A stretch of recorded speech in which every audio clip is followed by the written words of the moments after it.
have an open mind, see the neighborhoods for yourself. There are so very many wonderful places to live in the Twin Cities. I would take my dream home and put it where I am now. Yeah, the neighborhood is unimpeachably awesome. Yeah. Okay. I love every square inch of it.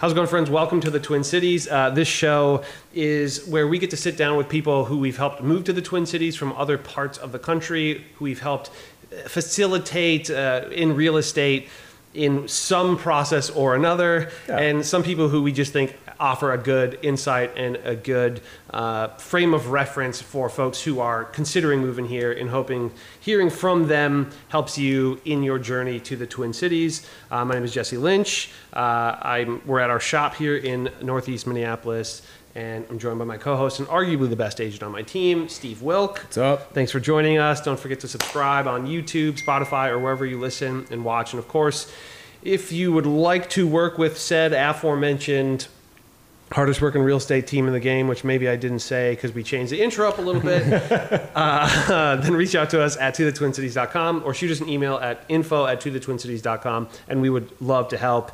This is what we do. This is what we do better than anybody else. But while we're here, I'd love to extend my gratitude to Mr. Paul Winkleman, the producer of the show. Best dude in the game. Yeah, he's sitting closest to the AC today, which I'm pretty jealous of. Downright jealous. Yeah. Thanks, Paul. And today we're joined by our esteemed guest and arguably our favorite client ever.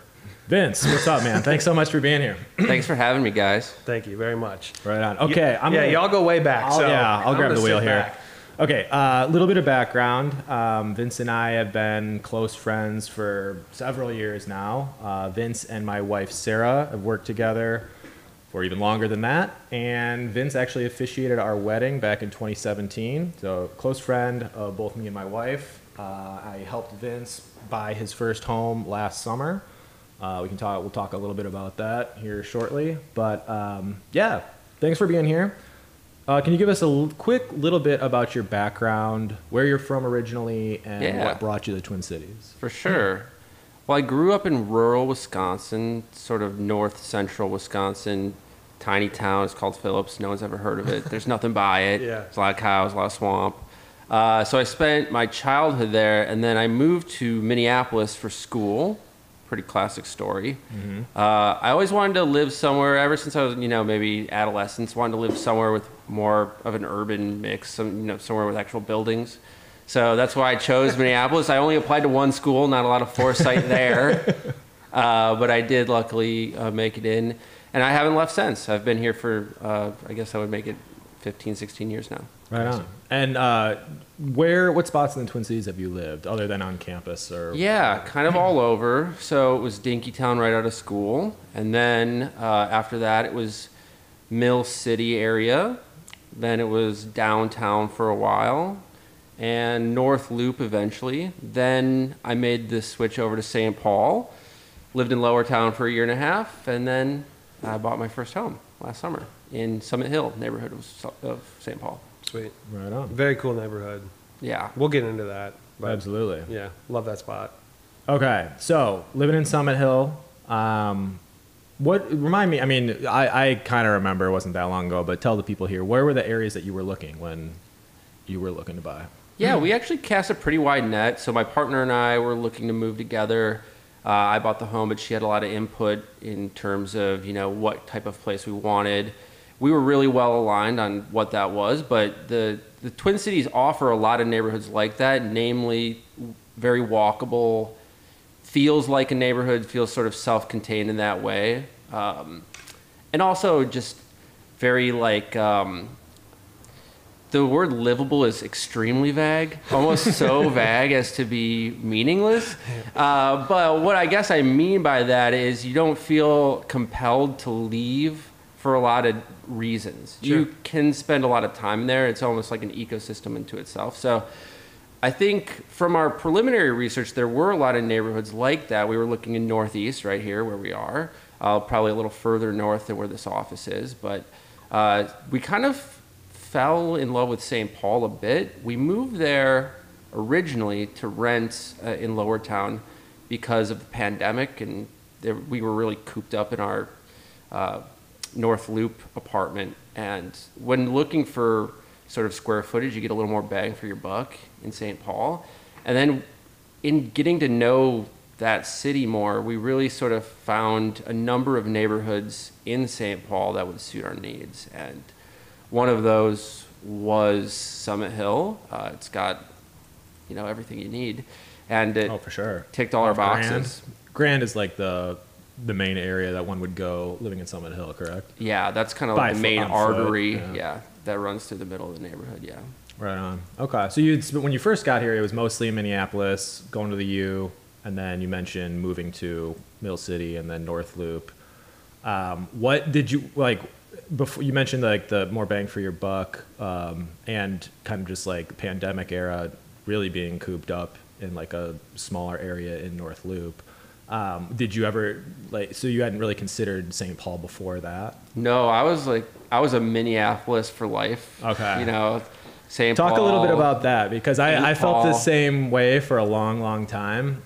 But yeah, I guess just doing the job that we do, where it kind of it opens you up to areas that you might not have considered originally. But when you were Minneapolis or nothing, what was it about? Just speak on that a little bit about why. Yeah, that was I the think case. there's what I would say a misconception or a mischaracterization of St. Paul as sleepy and Boring. boring. Yeah. Sort of stodgy.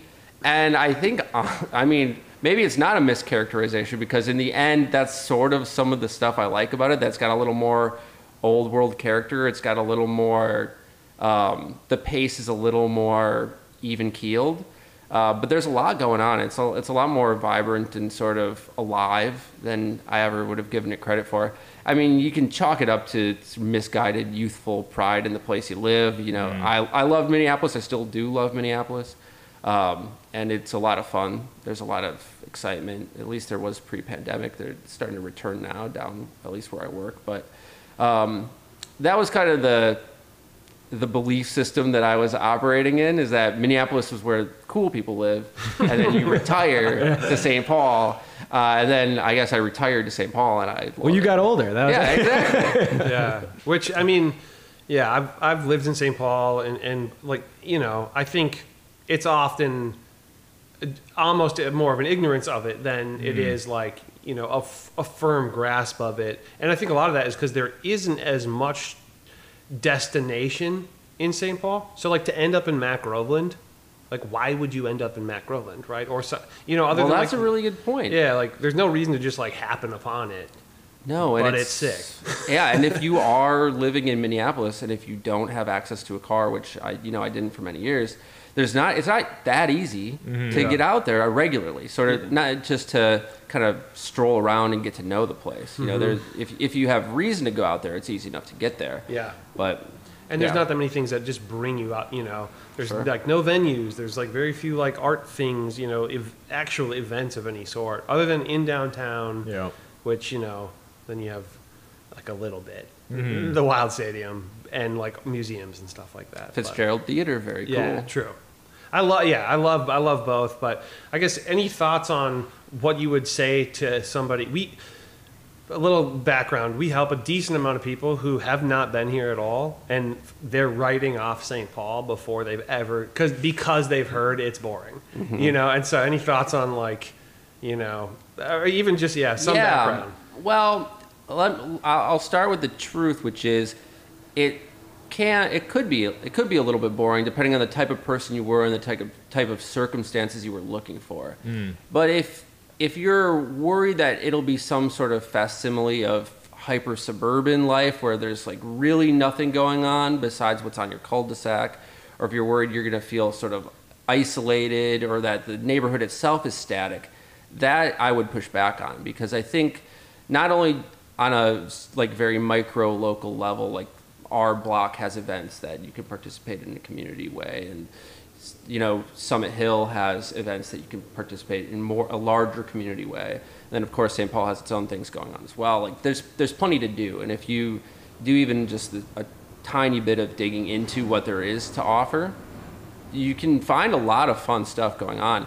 And a lot of the comments about venues are well taken, but there's there are places to see shows and places to see live music, and we haven't felt a want for anything like cool dining options or, you know, breweries, cocktail bars, that sort of thing. Anything we've really wanted to do, we've found within walking distance or a short hike. So yeah, right on. Also, I would say give it a chance. Yeah, I think it's, when people have written it off, I'm like, I think we should at least go see it, you know, because you probably have just a misconception of what this place is. But and Matt Groven specifically, it's so similar to a lot of the places that people, like the first choice places that people think of in Minneapolis. Yeah, you know? I always tell people, if you're considering Longfellow and not Matt Groveland, that's an absurdity. Like they're like almost identical so close. lifestyles. Yeah, the housing stock is so similar. Yeah. You know, what they have to offer in terms of like walkability and unless green there's space some very specific political thing about St. Paul versus Minneapolis that, you know, like maybe there's some difference, but yeah, your lifestyle will be indiscernible. Yeah. You know. I'm curious. I just thought of something. So take us back. Last summer, we were looking. It didn't take that long. I think I remember showing 6 or 7 places. We were looking Minneapolis and St. Paul.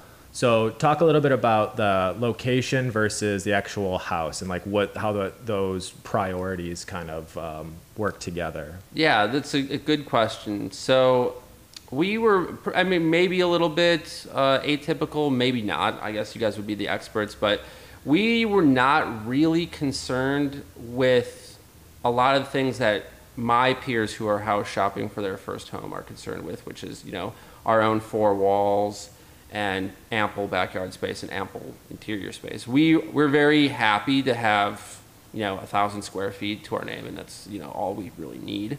And we also did kind of come to enjoy the pseudo communal aspect of shared wall living. So sure. Before we go any further, just tell the people real quick, where did you, and like what style of, really talk about like where you actually are living right now. For sure. We live in a condo, and it's a converted sort of estate house. Converted which has mansion. Converted mansion, which has been partitioned into 5 units. And it's maybe about 100 years old, around there, give or take a decade. And it's awesome. The building itself is gorgeous. But in terms of the type of house, it's like a quadruplex or something similar to that. Mm-hmm. In the like neighborhood of 1,000 square feet. So yeah, the unit is, and then so it'd be 4 of those size units in 1 double-sized unit. Sure. Okay. And so the location and then the actual unit itself. How did you have a priority between Minneapolis or St. Paul? You ended up in St. Paul, but how big of a decision was that when it came down to it? Yeah, it was.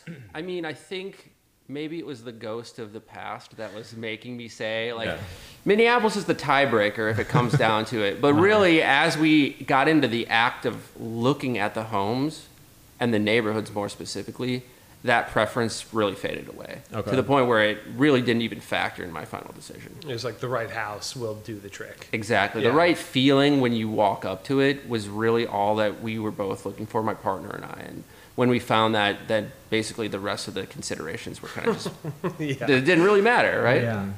I've seen that enough with people who draw these very hard lines and then they draw 5 hard lines where they're like, these are non-negotiables, and then they've thrown 3 of them out the window, they're just like, well, I didn't think I'd like this one so much or whatever, but yeah. Okay. So then, and you're in Summit Hill. Mm-hmm.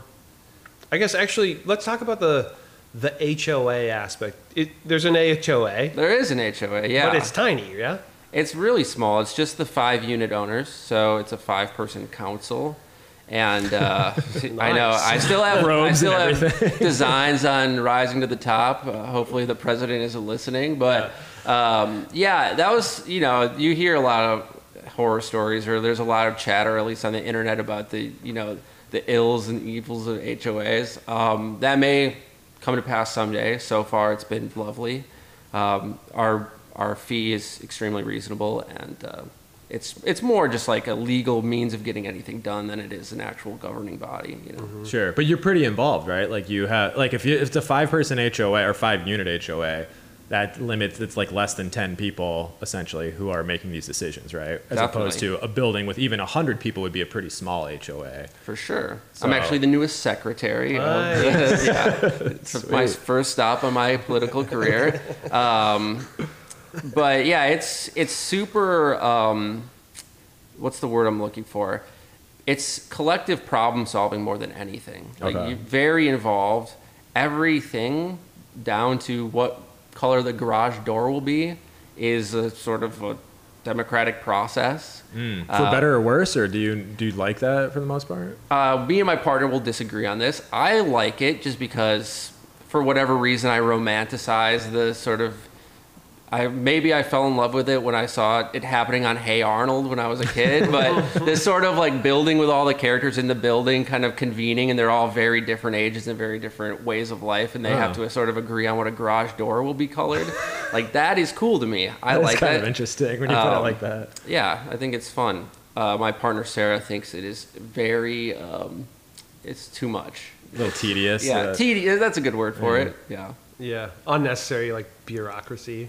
Yeah. Or So what- why am I getting texted about garage door colors? Like, Yeah. why do I have to text people about what flowers to put in? Like, That's an interesting like part of the beauty of HOA. A lot of people say is like you don't have to think about those decisions. You know, you don't have to be involved, but we've got the worst of both worlds. Oh, in our situation. yeah. There's no one else to think about it but us. Yeah. Or the best, you don't have to do it, but you got to think about it. right. I guess. Right. That's cool. Okay. What? So, would you do it again? I mean, you're a secretary. My God, yeah. Yeah. I mean, You're on for your way sure. up. Yeah. Absolutely. There's nothing really about, and it's been a year, so I'm getting pretty acquainted. I wouldn't say I'm an expert on the living situation there yet, but getting there. I'm extremely pleased. I don't have any buyer's remorse at all. There's really nothing about the process that I would second guess. I like the way that my partner and I went about it. I think we had a good plan going in, and we had a good mix of preparation and intuition, and we fell in love with the place, and we haven't fallen out of love with it yet. There have been, recently re-roofed the place. That was fun. A fun legal battle that I thankfully came along too late to have to get embroiled in.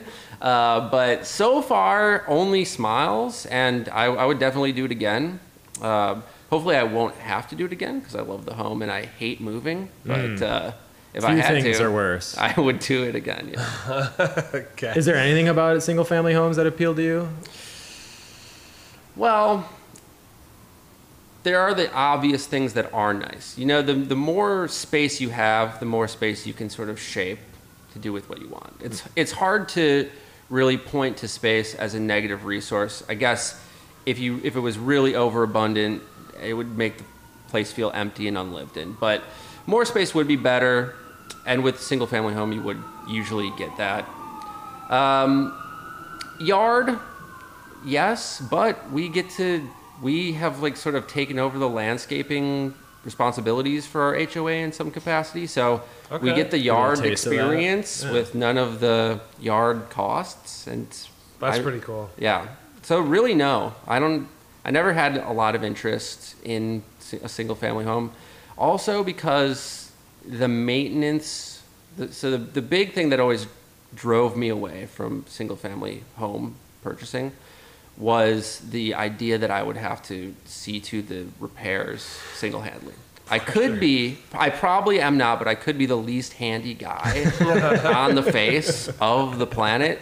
So I'm at least in the running, and I don't really do well with home improvement projects or even home maintenance projects. Now, there is some degree of that you have to do in a condo as well. I got to figure out the plumbing situation. Sure. My president is not going to come save the day for me there. But Fair. I don't have to make the decisions about the roof or the gutters or the drainage or the car park or all the other sort of stuff that I really have no capability or interest in managing. Sure. Yeah. Super valid. And the fact that you get to like play gardener a little bit. Yeah. Wow. No, Exactly. that is a nice like. Oh Exactly. yeah, that would like soften that a little bit. You said you've lived in both Lower Town and like North Loop, which I know they're not the same, but I kind of equate as like Sure. the closest thing to each other in each respective part, city. I think that's fair. Yeah. What would you?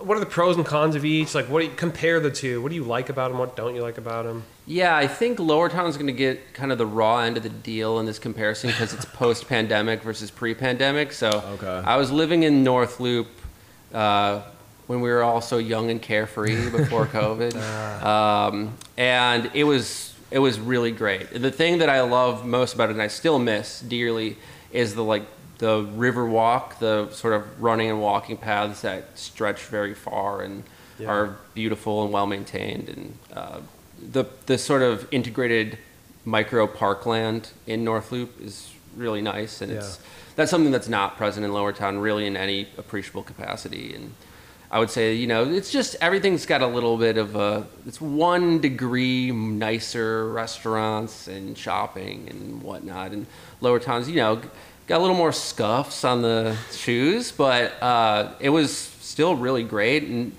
to Lower Town's credit, it did feel a little bit more like a community. It definitely felt like there were more kinds of people there than North Loop. You saw a lot of people that were like us, and that's perfectly fine. But it was nice to kind of mix it up and be somewhere with a little more age. Like Lower Town's it feels like it's been around longer, seen more things than the North Loop, which is definitely, a lot of new constructions, and the apartments we lived in couldn't be more different. Like, even though I maybe liked the North Loop better, we lived in basically like a cardboard box apartment that's built to last 25 years and will disintegrate. And it was mid disintegration when we were living there. I was only like 6 years old, so not great. And then when we moved to Lower Town, we got this gorgeous, really old apartment in the Pioneer Endicott building, which is like, it had these beautiful pillars and the exposed brick and ducts and high ceilings, and it was like way more space, 1,300 square feet. Too, right? Yeah, and for less rent, it was crazy. The apartments were night and day, and the building itself was like a little community too, which is not true of a lot of the compartmentalized living situations that you might find in the North Loop. Did you find one to be more convenient in terms of just like day-to-day errand running than the other? Grocery shopping, that type of stuff. So I always have to. Well, I don't have to. My partner does have a car, and she does like weekly grocery shopping runs. But for our daily meals, I'm usually the one that's shopping on foot. So grocery store accessibility is really important. I think they both kind of score similarly. They're one main store powering the neighborhood. Like Whole Foods and Lund's, basically. Whole Foods in the North Loop, and Lund's and Byerly's in Lower Town. Okay, yeah, those are the only I could think of. Yeah, that's pretty much correct. Yeah, other than that, it's pretty free of like North Loop. I mostly think of as cosmopolitan, social, restaurants, bars, coffee shops, I guess, and then like commercial and Whole Foods. Yep. And then, Yep, exactly. But thank God that's there. Well, for sure. Otherwise, I mean, you could, before that Whole Foods was there. Yeah. I don't know what people did in terms of walkability. It was went to Lund's across the river over here, probably. Yeah, maybe 6 more blocks gets you to Trader Joe's. Yep. But even that's Washington. pretty new. That's probably newer than Whole Foods. Maybe. Yeah. There's the Lund's on Hennepin. Boring, sorry. Grocery store roundup. Yeah. Actually, not kidding. Yesterday, in this office, shot a video about best grocery stores. So it's really crucial, especially walkable grocery. We'll ask you to weigh in shortly on that. Yeah. Okay. So that's cool. I think those,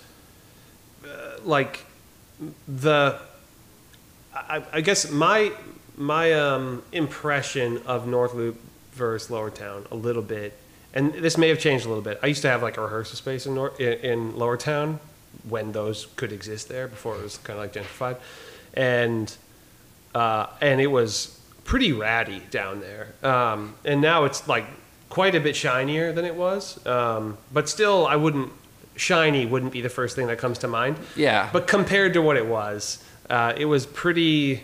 There's a venue there called Station 4 that our rehearsal space was above, and the place was like I mean, it got like condemned. Yeah, Yeah. a venue got condemned. Yeah, that's certainly the watermark is condemnation. Yeah, for like a rock venue. Yeah, it certainly. I don't know what it was like before. I'm a late comer to the St. Paul game. But Yeah.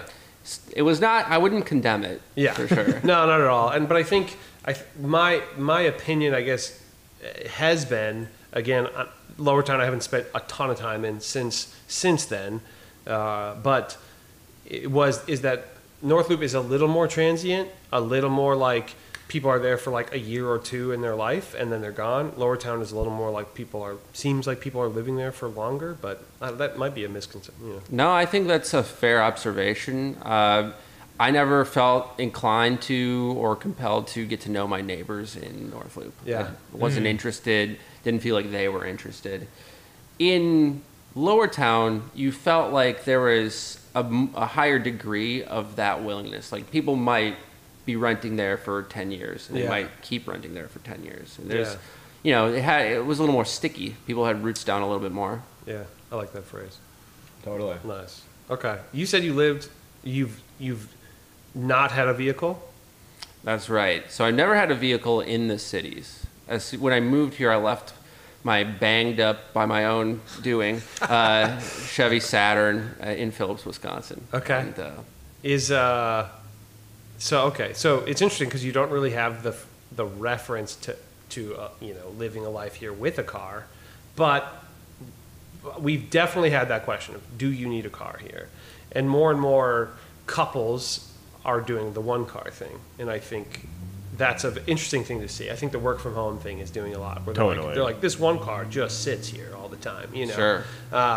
But more than what, we can touch on some of that in a sec. But I'm curious, you're biking mostly or walking mostly or both? Walking exclusively, actually. Okay. Now, I'm not much of a biker. That's fair. Poor cyclist. So, Okay. So yeah, I walk everywhere that I don't need to take earlier on in my Twin Cities career, I was doing a lot of public transit. Yeah. And then now later in my career, I mostly stick to rideshare. Yeah. Just as that calculus of like time versus money has sort of started to flip a little bit. Totally. But yeah, it's mostly walking. Okay. Very cool. Any like tips? Yeah, if somebody was thinking about moving here that maybe hasn't even ever been here before, like, is there something you'd tell them, like, you just in terms of walkability, probably want to kind of stick to a couple of these areas? Yeah, maybe areas, maybe like resources, like you said. I mean, when you say rideshare, I'm assuming you mean like Uber and Lyft and things like that. But the public transit, it's fairly robust, but yeah, it takes time. It is, yeah. So, as someone who's had the privilege of traveling around the world somewhat, and definitely around the country, I would say Minneapolis public transportation, certainly better than bare minimum. Like, it's, the light rail is a good and useful resource. Yeah. It's, we could talk about the light rail if we want, but, it's. Do you ever use it? Yeah, I do on occasion. Certainly less than I used to, but it's, if you're, starting out, I would recommend sort of getting to know it. It's perfectly. It's a little bit slow. That's my only real problem with it. Yeah. I can also a little limited in terms of where you can actually get. Yeah, it's more of like it's not really the best way to get anywhere you want to go. It's just a good way to get long distances. Yeah. And like maybe get something done while you're doing while it. you're Right, work there, and ride. Yeah, it'll take about an hour to get between Minneapolis to St. Paul. Yeah. I've biked that, like the same distance, and gotten there faster than. Oh, for sure. Yeah, you can get can get that done in 35 minutes if you really turn the pedals. But so get to know the light rail, the bus system. Down the middle. It's not. It'll get you where you need to go. Yeah. I'm not going to like beat the drum that it's a great unimpeachable public transit system. I think what makes Minneapolis a very walkable or carless friendly city is that pedestrian path, bike path integration. Yeah. And the fact that the two cities themselves and within both of those cities, the neighborhoods are all connected by these various greenways or pedestrian or bike paths. And even though I don't utilize the bike paths so much, you can, if you have the mind to do so, walk between many of the neighborhoods if you have the time. But even if you don't, what I would say is Minneapolis has a lot of neighborhoods that are walkable. So even though it's maybe not the easiest way to get from A to Z without a car, it's very easy to get from A, B, C, and D to each other without a car if you know the neighborhood that you're looking for. And I think there's no shortage of neighborhoods like that, which is nice. The Northeast fits the bill. The North Loop certainly does, where I am now, Lower Town as well, and plenty of neighborhoods that I'm not as familiar with. Yeah. Yeah, that I think the bike, it's interesting you don't bike, because I think that's like, if I was not going to have a car, I would have to be biking everywhere, like just because of like, I don't know who I am, but like it seems like maybe you've designed your lifestyle and your living where you live around the walkability, right? Certainly. Like that was, you didn't just like throw a dart at a map and we're like, sure, that'll do. It's like, it's got to be close. For sure. Oh, okay. Do you ever feel limited, especially like in winter? Like, is that? I would imagine that you don't really change much during the winter. Maybe you use rideshare even more than you would otherwise. I think my habits almost don't change at all, season to season, if I'm being honest. I think what made a difference is having the discretionary income to use rideshare apps. That's really makes it a non-issue. So if you can budget for that, I think it completely eliminates the problem. Now, when I was younger and that was more of an extravagance, then I did feel limited. Especially, it's mostly when someone is having like a function at their home. Yeah. And now you have to find, and then the bus is actually 3 buses, and then it's a little bit of a headache when you're trying to transport from neighborhood to neighborhood. But, totally. I think if you do have a little set aside for, whatever your preferred ride service is. What would you say is the most walkable spot you've lived?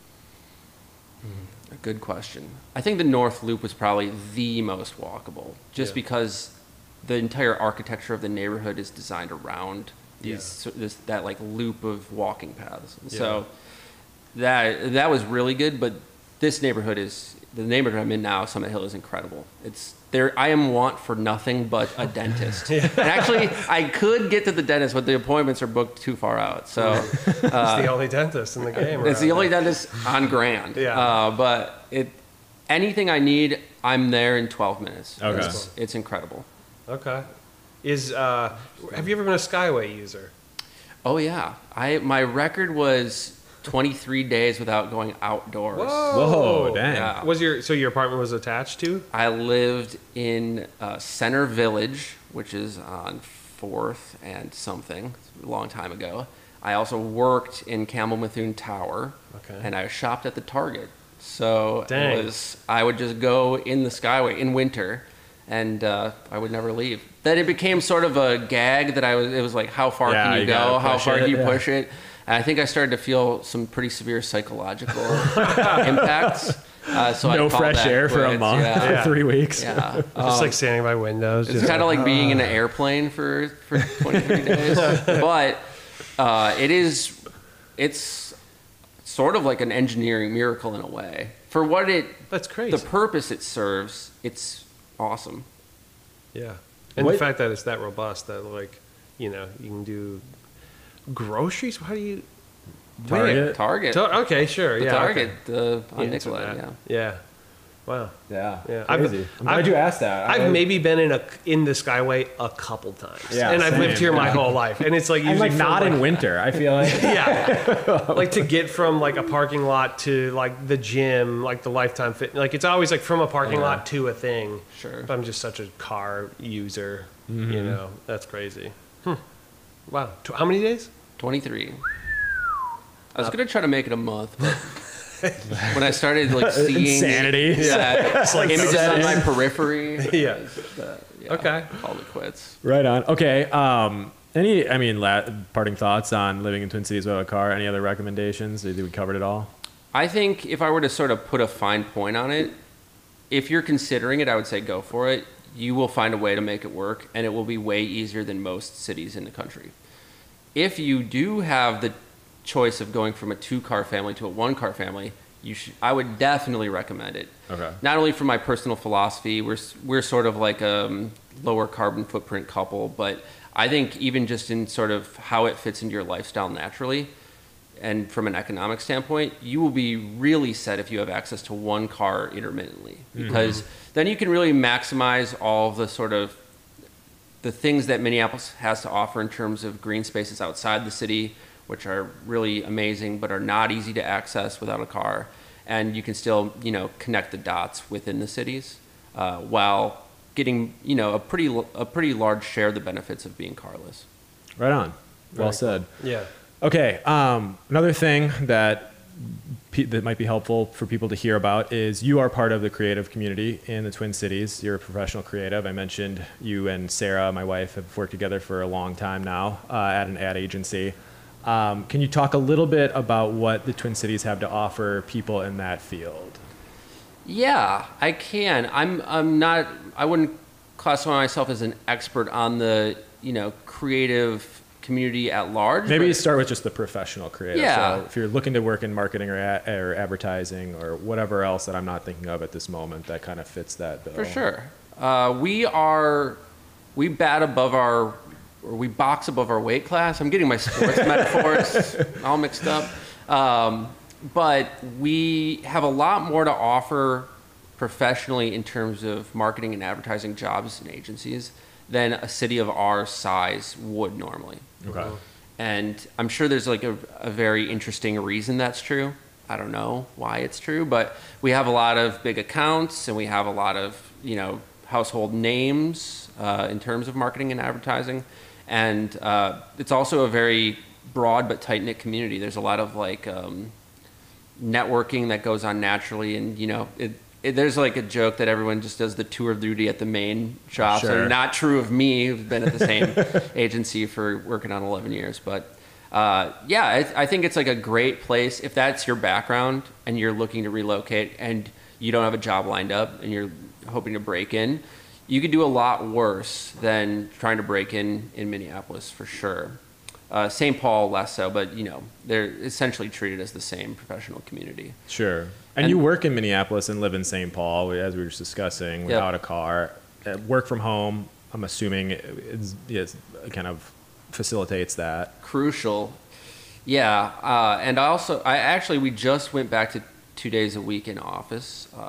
I'm lucky enough to have a coworker who lives in my neighborhood, so we carpool. But otherwise, I have the indignity of taking a Lyft to work, so paying to go to work, that's not pleasant. But it's only because I don't feel like spending an hour on the light rail. I could easily do it if I wanted to, but for sure. Plus, if you have a car, nobody drives to work and thinks like, I just paid to get there, even though you did. You did, right. Gas, parking, insurance, the whole ball of wax. But what Minneapolis also has to offer is like a really thriving arts scene, beyond the professional element, which I think kind of serves as a foundation for good creative people and good creative interests for the people that do work in a professional setting. You have a lot of people who you see that are in art communities or who are in improv groups, who are doing stand-up themselves. And, having access to that arts culture really makes the professional creative community feel healthier and more interesting and more cool. At least that's my perception. Okay. Do you feel like the amount of Fortune 500 companies in the Twin Cities has anything to do with like why are those two things correlated? Like why the professional creative? It's an interesting question. I don't think that I don't know for certain. If I had to guess, I would say they probably stem from a common root. But we don't. It's not like a lot of Minneapolis agencies necessarily have the Minneapolis Fortune 500 businesses. Got it. Okay. Our accounts come from all over, and they send their work all over the country as well. Yeah, I think there is a strong history over a long time of like marketing, and some of that probably stems from like making a name, but it's like so forever ago that we don't recognize it as being Target has a huge like photo studio and they do a lot of their stuff here. Best Buy does as well. I've worked with Best Buy. But back in the day, like Pillsbury, Gold Medal Flour, like they all had to advertise, one way or the other, as archaic as it might have been, and the Wheaties jingle from back in the day is from Minnesota. Like, have you tried Wheaties from like 1926? But like, that's so long ago. The Hams jingle, that's a classic. The Hams Bear, that's a Minneapolis original. And it's just it's so old, but like, I think certain things put it on the map, and then it built from there. But it's such like a long tail of things, being here and people momentum. Momentum sure. is not to be discounted. For sure. For real. Okay, that's interesting. What about I guess anything? I don't know that if I was in your position, I don't know that I would have an answer for this. So I apologize. But anything that, like, if somebody was moving here and was in this space, whether it's the ad space, marketing, or just like visually creative, maybe, any suggestions or any like resources that might be helpful to them? Yeah, so there are ad groups. There's Ad2 that's a little younger, sort of skewing, but they also could connect you with the Ad Federation of Minneapolis, which is it's like a networking group where professionals within the various creative arts and marketing industry can sort of collaborate and go to events, and they set up speaker series. So I would, get in touch with those guys, rub shoulders, bump elbows. Yeah. I think I got those reversed unintentionally. But beyond that, what I would say, what's really going for Minneapolis, maybe in contrast to some other markets, is it's so tight-knit despite its breadth that if you set up some informationals, get to know some people, speak to them like humans, everyone knows someone who's looking for someone. Yeah. And I'm frequently, even in my position, who has like not looked for a job in forever because I've been working here for 11 years. I still am constantly sort of batted offers like, hey, we kind of need someone to do this. Do you know someone? Would you like to do it? And there's like a lot of that sort of informal networking going on in the Minneapolis ad industry. And I think if you made friends, professional friendships, or worked on making personal friendships with people in the industry, that's really your best bet. And I mean, that's probably true of almost any industry anywhere, but I think it's particularly true of the creative work in Minneapolis. Right on. Totally. That's cool. Okay. Are we ready to? I guess we probably have some things before that. Yeah. Sure. Yeah. Okay. Actually, I have a question. Sorry, we can cut that. I'll set this up again. Okay. So you mentioned that you've been at the same spot for several years now professionally. You've got a lot of marketable skills. You could live comfortably in other cities. Is there anything that's kept you in Twin Cities for as long as you've been here? Yeah, that's a great question. I'm sure that's something you guys confront a lot with people who are moving, right? Yeah. There was a period of years where I was pretty convinced that I wanted to move to the West Coast just to do it. Sure. Everybody does it when they're young. Everybody wants to do it when they're young, at least. I sort of had my eyes on the Pacific Northwest, but I think as I matured in the city, made connections, put down roots, kind of fell in love with different parts of the city, obviously built some professional momentum. And as my parents are getting older, they live in Wisconsin still. And Minneapolis is a nice compromise because it's easy enough to get home when I want to. And so I started really asking myself seriously when I was maybe in my late 20s, what is it about the West Coast that actually makes you want to go there? And upon scrutinous investigation, the real drivers were kind of just a fear of not having done it. And I realized that I didn't really want to go. I just didn't really want to be accused of never going. Yeah. If that makes sense.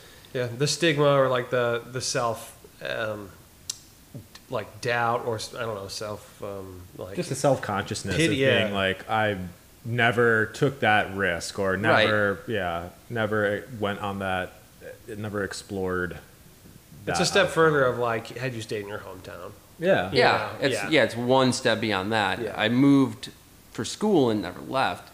But I will say I've had the good fortune of visiting a lot of cities in the U.S. and there's not one yet that I've liked more, at least upon first meeting, than Minneapolis. Yeah. Minneapolis and St. Paul. Yeah. I'm kind of with you. I'm definitely with you. I'm like, I could live anywhere I want to, and I just think this is a great place to live. I love to travel. It's a good place to travel from. Certainly. Very good place to call home, and then you can go elsewhere. But most of these places that people move to, it's like a fling. It's so common that it's a fling, and then they leave. Well, I'm starting to see it. 34 years old. Yeah. My friends are coming back. Yeah. They left maybe 25. Now, whether it's because they want to start a family or because the real estate is more reasonably Economics, priced, yeah. or because it's the place they remember loving as a child. Yeah. There's all different reasons, but they are starting to boomerang. Yeah, it's a pretty common Midwest to West Coast back to Midwest is a very common flight path. Yeah, that doesn't surprise me. Yeah, very cool. So, all right, this is a thought experiment. You live in a condo in Summit Hill, cool condo in Summit Hill, and okay, if you have two options, clearly both hypothetical. One is you could take your current home and move it to the most ideal location you could possibly imagine within the Twin Cities. The other is you can take your dream home and put it on the lot that you're currently in. Okay, that's actually an easy answer. Okay. It's a cool thought experiment. I would take my dream home and put it where I am now. Yeah. The neighborhood is Interesting. unimpeachably awesome. Yeah. Okay. I love every square inch of it. Yeah. And though I really love my home as well, it has incredible character and the original wood and the original finishings, and we fell in love with it as well. But there's a lot of stuff I would change if I had unlimited resources. Yeah. For sure. I'd start with getting the window units out of getting some central air. Yeah. But there's a lot of rotating bookshelves and trap doors and stuff that I would put in the real deal, the mansion. But Your dream home is dream home. Yeah. trap doors. Yeah. But the neighborhood, I wouldn't change a thing. Cool. Yeah. That's interesting. I would say a majority of people we ask that question, they would take their current home and put it on their dream lot in the Twin Cities. Also, almost every single couple disagrees. It's interesting. Yeah. I think we would agree on this one. Okay. Yeah. I was thinking with your location, I was thinking that would probably be the case. Pretty prime. It's so cool. It's a beautiful area. Okay. One kind of last bit before we get into the actual last bit.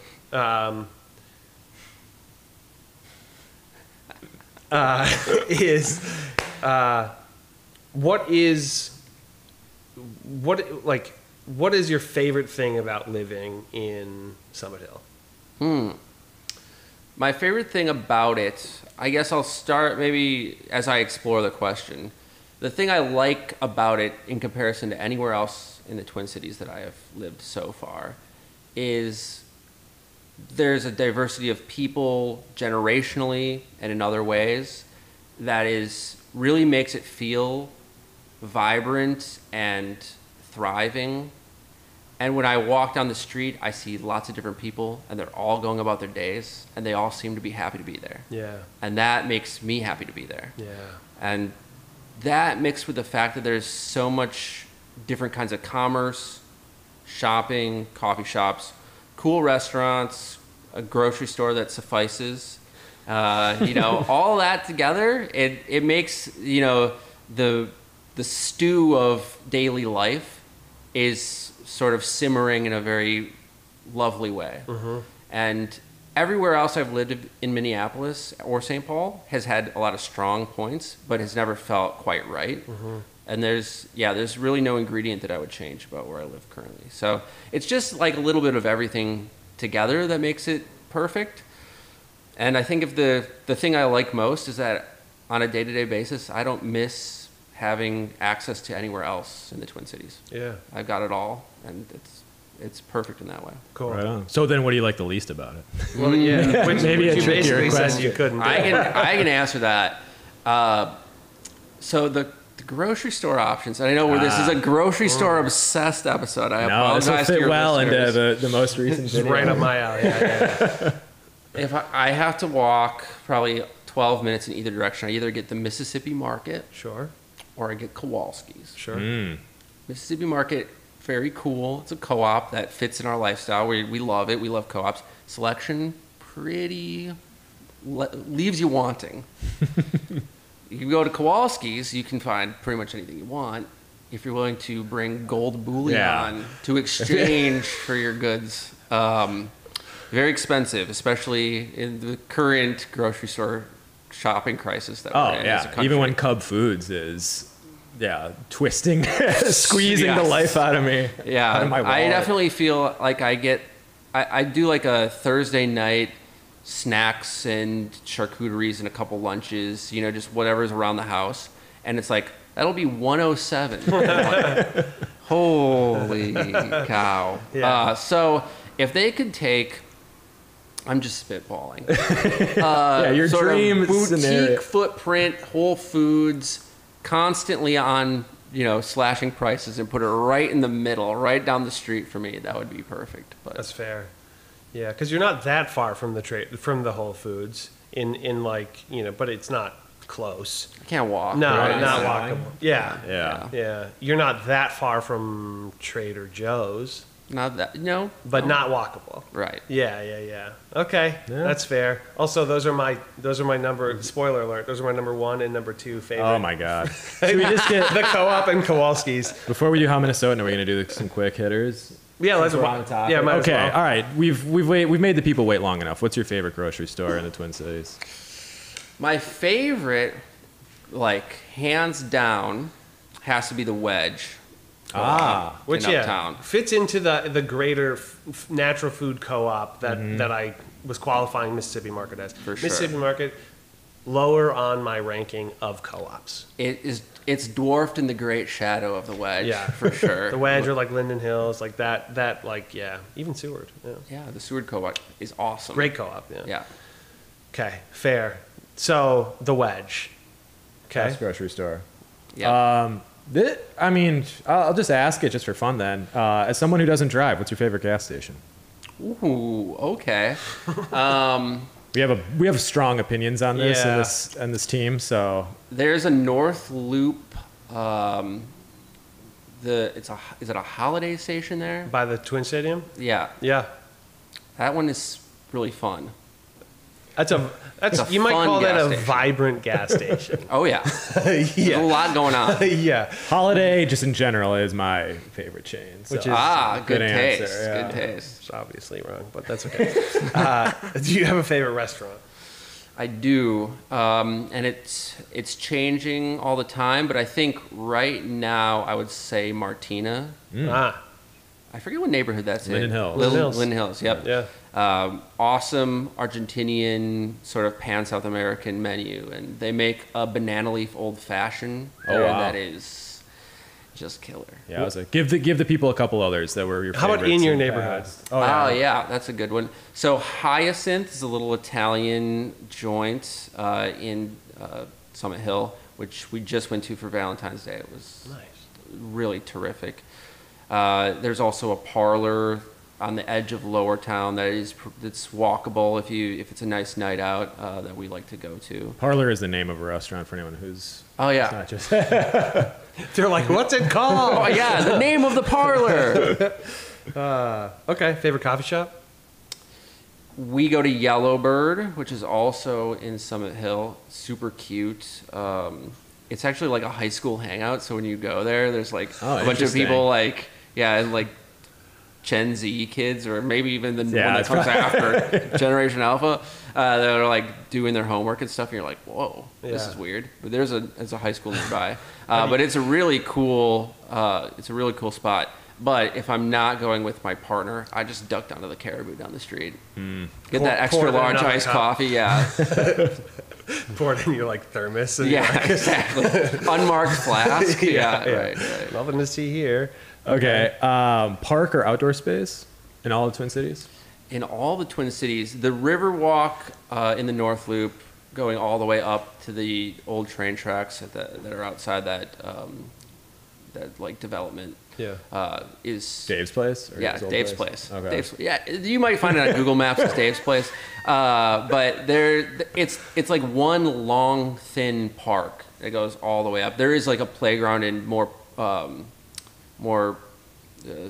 like structured park area at the one end by the Mississippi River, but it's got to go at least like 2.5-3 miles. It goes past a couple cool breweries. Prize. Oh yeah. Yeah. Prize Brewery, amazing spot. Yeah. And you can get there all along the Riverwalk. So That's something I've talked about this before, but I think the park design in Minneapolis is like, I think, next level. Like the forethought to say this really cool piece of real estate is public and and won't be sold to some cajillionaire. I couldn't agree more. The only city I've ever seen that like rivals it is San Antonio. That has like the parks integrated into the city so purposefully. Yeah, I love it. I don't know why, but it's sweet. Okay, favorite body of water? I'm not much of a swimmer, so I don't bike, I don't swim. I'm sort of, I guess if I were alive in the 1920s, I would be like bedridden, but He's ill. I think if I were to pick, why don't I pick the Mississippi River? Is that sort of a cheeky, it's not a lake. I know we're the land of 1,000 lakes, 10,000 lakes. 1,000 is not that many now that I think about it. Land of a dozen lakes. But I really like Lake Harriet. If you're going to go to the classic cluster of urban lakes, that is my favorite of that cluster. Cool. Right on. All right. Entertainment. That's pretty broad, but take it wherever you want. Sure. Quick shout out to the no longer with us music venue, Triple Rock. Oh, dang. That Paul place knows. was incredible. Some of the best shows I've ever seen in my life were there. You can't go there anymore, unfortunately. But I guess if we were picking now, maybe shout out to Huge Improv Theater. Okay. Nice. I mean, improv is kind of an acquired taste. Sure. But we've got a thriving improv community here, and if you go to enough shows, they'll probably hand around a clipboard and have you sign up to be in one of the next ones. That's cool. Okay. Favorite ride at Valley Fair? Is funnel cakes a ride? No. I haven't been in so many years, but I will say the log. Beers in the parking lot, is that? yeah. Now we're talking. You can start spinning after a while. The log flume, they have a log flume there, right? Well, That you're thinking of the Mall of America. but they have the amusement park. wave, the one right by where you enter, and it just is huge splash. Oh yeah. That's okay. what I'm thinking of. Yep. I don't. My mistake. I don't hate roller coasters, but I watched one too many CSI episodes where someone gets decapitated on one. Sure. And so I like to be splashed with water though. That's fun. Okay. I get that. I think that's pretty good. You Yeah, think I think we're good? How about the last one, parting one, winter activity? Ooh. Okay.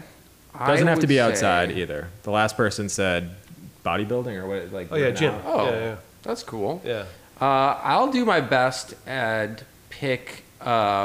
This is like bordering on the too cute, but I love walking around the winter market with like a hot wine or a hot chocolate. We've done that. You We've and me, done that. with our significant others. I stand accused of doing something cute, and it's a lot of fun. I like it. Okay.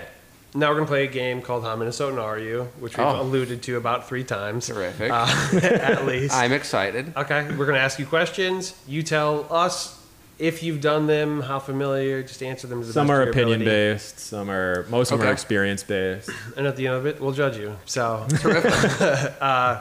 simple ones, easy ones we like to start with. Have you been to the state fair? I have, yes, many times. More than once in one season.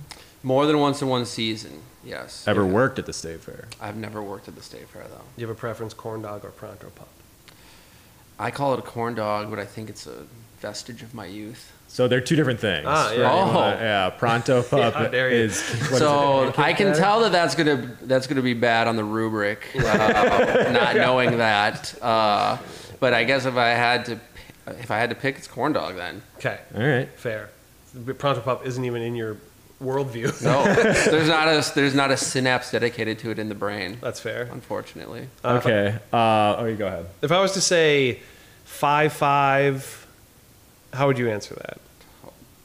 Oh boy, 5'5", 104.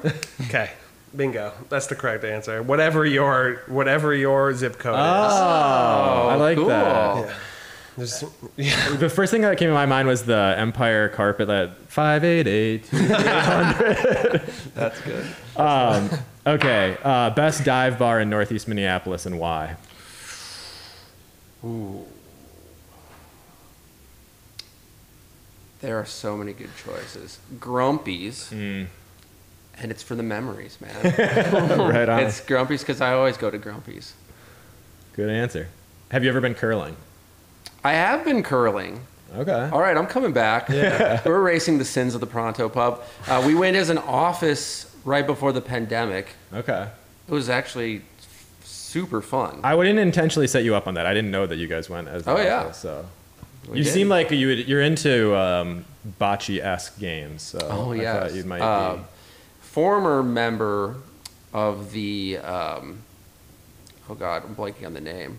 You do it at Prize. Feather bowling. Feather bowling. Somebody league, knew yes. that's what you were thinking. I've That's right. told him many times about The our feather bowling. We were in a feather bowling league for several years. What's the weirdest thing you've ever scraped the snow off? No, you don't have a car. Never mind. I scraped the snow off my partner's car. All right. Anything weirder than your hand or a credit card? Have you ever used anything other? Oh, that's what. I actually have used the bill of a hat. I like it. Wow. The bill of a hat has been pressed into service. If you're jammed up, you know, Yeah. whatever you never you know. gotta do. You don't want to use the keys. You ever- No. how many times how many times have you said we need it while it's raining? This year a couple, but I typically, that's not the dadism that I'm usually accused of. I'm a big we're making good time guy. Oh, okay. Yeah, I think it comes from the fact that I'm often a passenger and not a driver, so I'm always just appearing where I want to go. Okay. All right. Misha Barton's performance on the OC. Bad actor. Oh, wait, how'd that get in there? Sorry.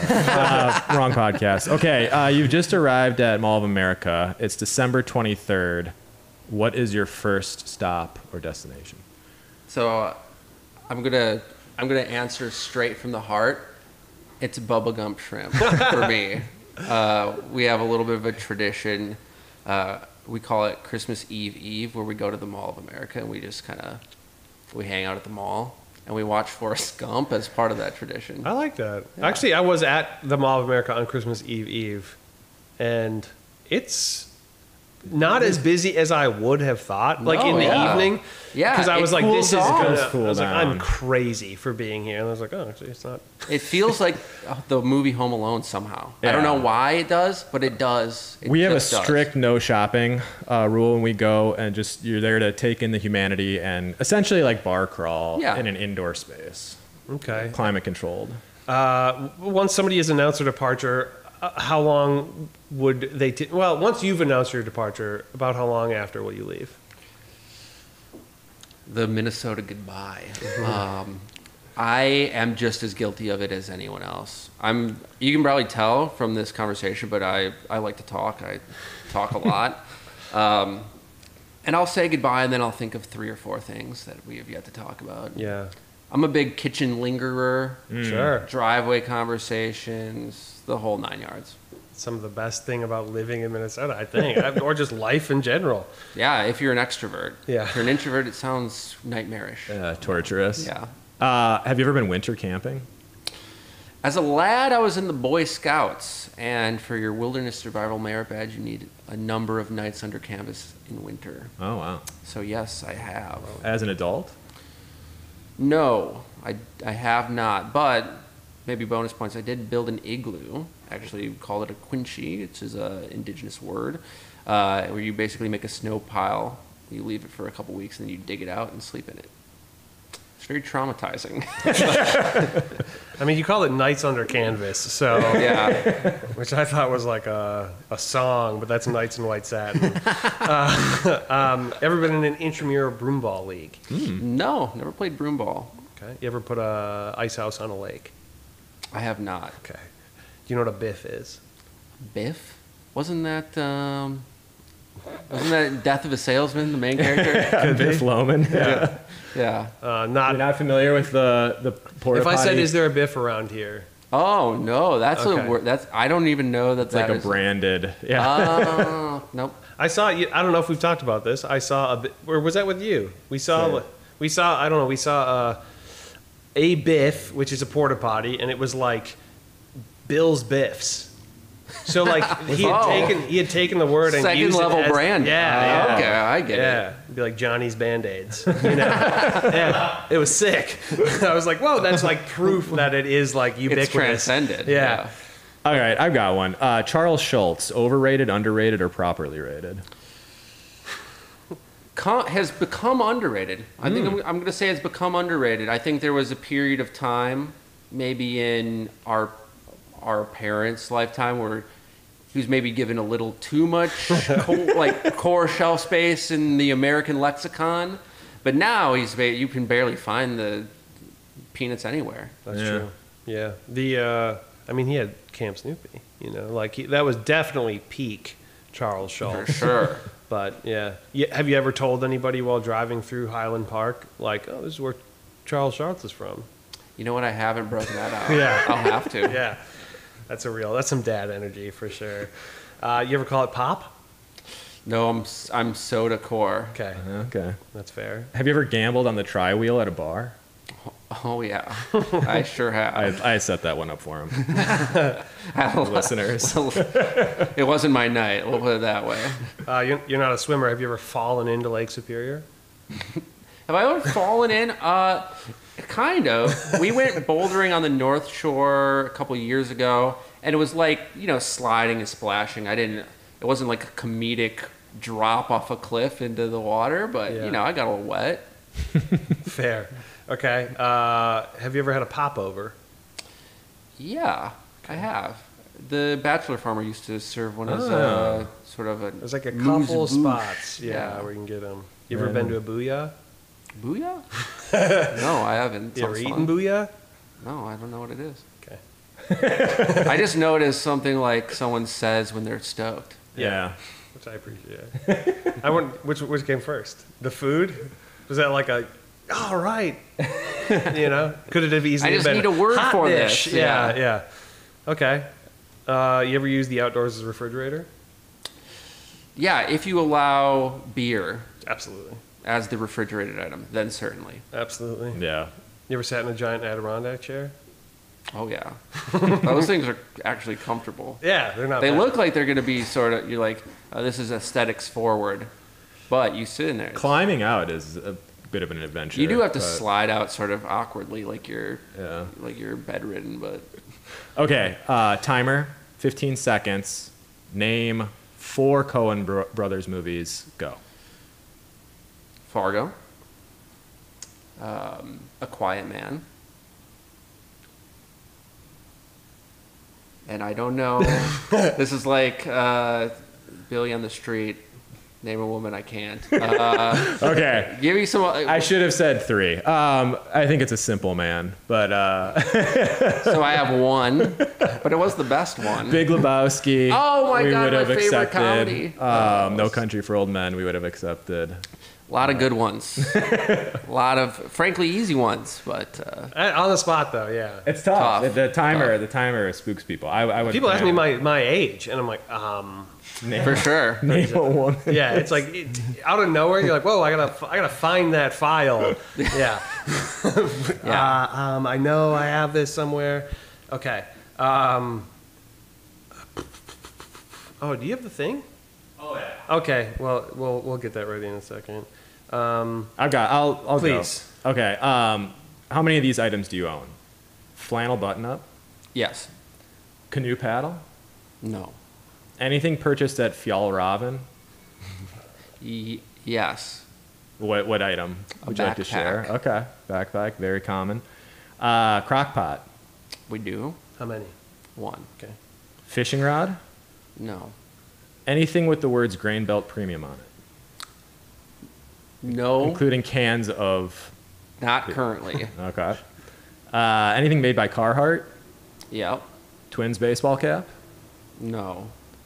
Minnesota State Park seasonal pass. Sure do. Wow. Okay. Ice skates. Last one. My partner does. I don't own them, but they are in the house.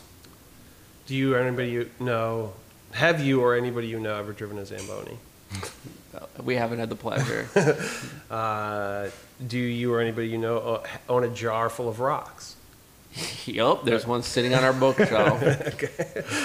Have you ever portaged? Yeah, as part of the Boy Scouts. Okay. We did do some portaging. Hey, so random. I just listened to an interview with Bear Grylls, also so random, but it was a great interview, and he's now like the chief scout. Oh, yeah? Oh, really? Head of He's the the main Scouts. guy? Yeah. No kidding. All right, they could use a little facelift. Yeah, yeah. They could use anybody of note, I Yeah. suppose. You ready to go?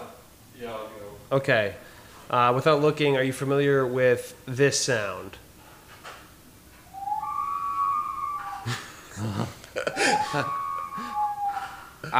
Familiar, yes. Is that some kind of crane? Is it a crane that's being... Close. Think Minnesota. Oh, is that a loon? Yeah. Is that what a loon sounds like? Yeah. Oh, I thought they were a little bit lower, but you know. Maybe I trust maybe the he prop. pulled too fast. I but trust the prop for pretty good sure. prop. Do you have any particular pride about any of the following? Mighty Ducks? Just that it's a great film. Okay. Grumpy Old Men? Just that it's a okay film. Bobby's World? Is that's that gas station on... Nope, that's Bob and Steve's. Oh yeah, then I don't know what Bobby's World Bobby's is. World is the old cartoon Good voiced by cartoon. Howie Mandel. Life with Louie. Yeah. Life Life Louie. with Louie. We have not. The name Louis Anderson has not ever come up on this pod. So That's true. We need to. Work correct that in. Have you seen The Clown Stitches? The Stitches, I think is what it's called. Oh, that FX show. Yeah. I've never seen it. I don't. Yeah, I know what you're talking about, but Louis plays Zach Galifianakis' mom in it. It's awesome. That sounds good. Yeah. Okay. I mean, I'm How feeling... about this? Where were you when you heard Prince died? Oh, I think I was where I usually am, which is like in my office on Reddit, and then it's like refresh, Prince dead, 56 or whatever it was. It's like, oh shit, that's gonna be a big deal. That's fair. Okay. Yeah. I feel good. Yeah, I feel good. He scored higher than I was expecting. we do that to be one? Frank, I kind of set him up. Why not? You want to do the prop? Yeah. All right. Curious. Ooh, Are you familiar? Vince, have you ever seen this man before? whoa, is that Father Hennepin? You know what? If it is, we don't know. The reason we ask is because this particular paint, or like whatever you want to describe it as, wall decoration, Print. yeah, is in so many homes. Really? Yeah. Seriously. This is it's like a mass produced Yeah. some In sort of Minnesota. monkish man praying over soup. Yeah. Oh wow. I And thought it it's- was Minnesota related, but it's just Well, I think it's in Minnesotan homes. I swear, like some local maybe it is. company. Maybe it's some guy. We should know. Cool if it was Father Hennepin. Okay. I think you did pretty good. Very good. Yeah. Oh, thank you. Four. Although Four we out of took five, it you easy on betches? you. I could throw a couple. I could throw 5 at you that might. Yeah. You ever jumped in a frozen lake? No, You ever chainsawed a lake? no, You ever driven on a lake? no. I'm barely driving the road. Yeah. But yeah, still 4 We out of put 5. some on a tee for him, but I'll be. Frankly, I was surprised at how your experience in Boy Scouts. I think Saved me. went a Yeah. long way. It's finally paid off. I've been waiting for quite a while Yeah. for it to pay dividends. Well, yeah. Congratulations. 4 out of 5, you betches? I think so. Okay. Guys, think? thank you. I'm honored. That's pretty good. Yeah. I'm thrilled. Yeah, I think that's good. Okay, any parting wisdom? This is the end of it. Any parting wisdom for anybody who's just imagine coming here from a different state, like you did, but maybe at your current age or something. Anything that people should know, or anything that would be helpful? I think, yeah, if I were approaching it as an outsider, I would say have an open mind, see the neighborhoods for yourself. There is a lot of, I assume, because I hear it being someone who does live in the Twin Cities, there's a lot of sort of comparison and contrast, and neighborhoods get certain reputations. But I think there are so very many wonderful places to live in the Twin Cities that you should really spend some time in the neighborhood and experience it. You'll be surprised what you fall in love with.